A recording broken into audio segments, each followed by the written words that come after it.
Welcome back to this updated version of our March 2020 Utah Lake Curvature experiment. In this video, we will go over a few basic concepts regarding inferior mirages and atmospheric lensing, as well as share our own laser experiment test results. But first, before we get to that, let's establish something in heliocentrism, the globe model.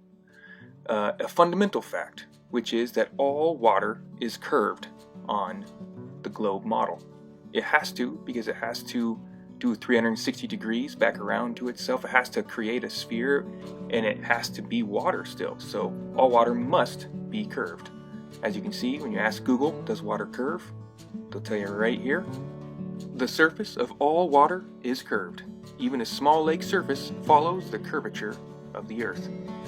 So what is the curvature of the Earth? Or what I should say is, what is the mainstream supposed curvature of the Earth? What is the curvature that they tell us? Well, we can see here, it says that Earth has a radius of approximately 4,000 miles.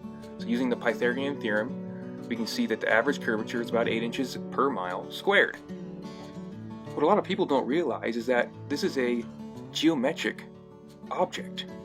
We can measure and test it at 25,000 miles around, or 4,000 mile radius.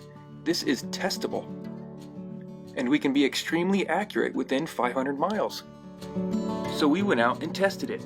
Now before we show you the clear results of that test, let's briefly look at a couple examples of what many are mistaking for Earth curvature. Because the fact of the matter is, what I in the past and what many people are now calling curvature is 99% of the time one of two things. And by far the most commonly used example of curvature being observed is the inferior mirage combined with ships going over the horizon on the ocean. During this next section, feel free to pause the video if you want to analyze the information or pictures more thoroughly. Now, without a camera like the Nikon P1000, the naked eye, after being told the same indoctrinating information year after year, can be convinced it's seeing curve. Now we have the technology to zoom in close and we can see what's actually happening. As the boat moves away from us, it does not get obscured by Earth curvature, but rather by what we call the mirror line, or simply put, it's an atmospheric layer over the water. And friends, now that we have the technology to look closely, we can see that as the boat goes away, using the distance from the yellow stripe to the top of the boat as a reference, the boat is always 3.5 top boat sections above the water horizon, no matter how far it goes. Now this is important. They do not go over and downward behind a curve like it should on a curved sphere. That's because what we are actually observing is the boat's perspective diminishing into a distorting and refracting layer of atmosphere. Now, without the tools like the P1000, this concept would continue to be debated, but now we can see the truth. Again, friends, this is testable. And what I'm telling you is that an object on a flat plane getting obscured by atmospheric conditions is what's happening. We are not seeing an object on a curved surface being magically lifted up above the physical horizon. Now we could talk about other topics like ocean swell and tides when it comes to long distance viewing over the ocean. But for now, I'd like to talk to you about the second atmospheric condition that many people mistake for Earth curve, and this is called atmospheric lensing.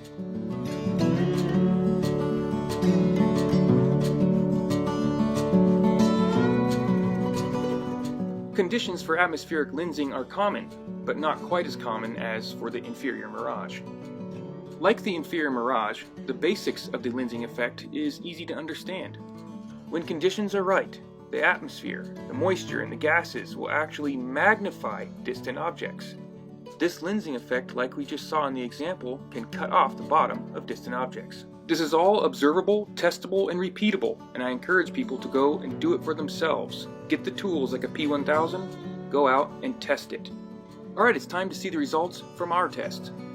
Our day of experimentation was a great day. It was pretty uniform in temperature, it was windy, it had an overcast, so the wind helped blow away the atmospheric layers. The overcast helped keep the temperature not too drastically different between layers. It was a great day. These are the kind of conditions you want. Now you can come across very still, clear conditions at times, but I have found that breezy days tend to be the best because they help blow away those atmospheric layers. So again, our test site was Utah Lake just outside of Salt Lake City, and it was 13.7 miles between testing points. At this distance, the curvature would be 125 feet at ground level. That will change as your eye height goes up or down, but we'll calculate that again later. My dad, who I'd like to personally thank for being an awesome support during these endeavors, was positioned on the south side of the lake and was armed with a high-powered flashlight and laser. Here's a quick visual of his location. Set up for you. Flashlight.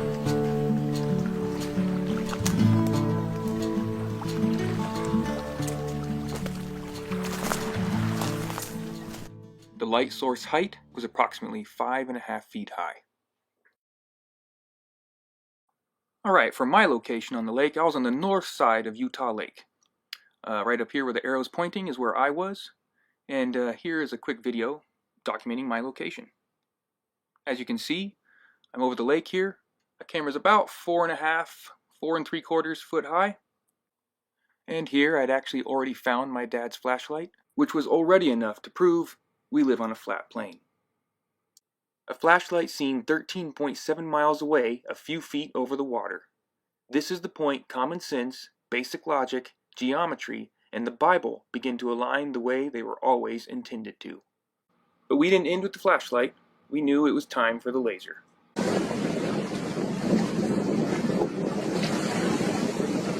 Might have to mount it on the tripod.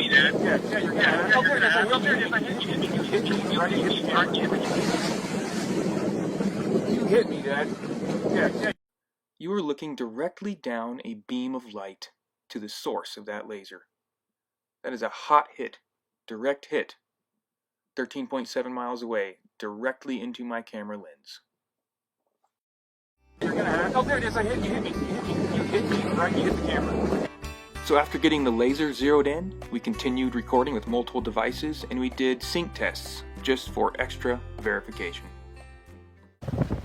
Okay, videoing again with the green laser now. Alright, cover it up. Covered. Uncover. There it is. 13 miles. 13 miles, man. Beautiful laser shot. Cool. Beautiful. Alright, cool. That is that. Alright. Now this experiment, it empirically shows that the alleged globe model is false, based on its own claims of curve calculations. But I decided to drive the nail into the globe coffin just a little bit more, a little deeper, by lowering my camera while recording the laser. This effectively would raise my horizon if I were on a globe. So let's watch basic geometry destroy the globe even more as I lower my camera to the water.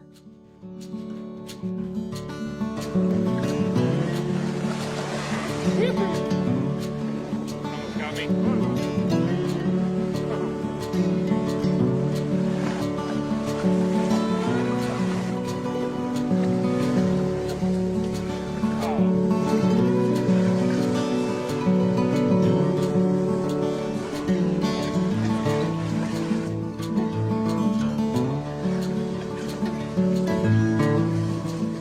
Alright, final shot and final calculations.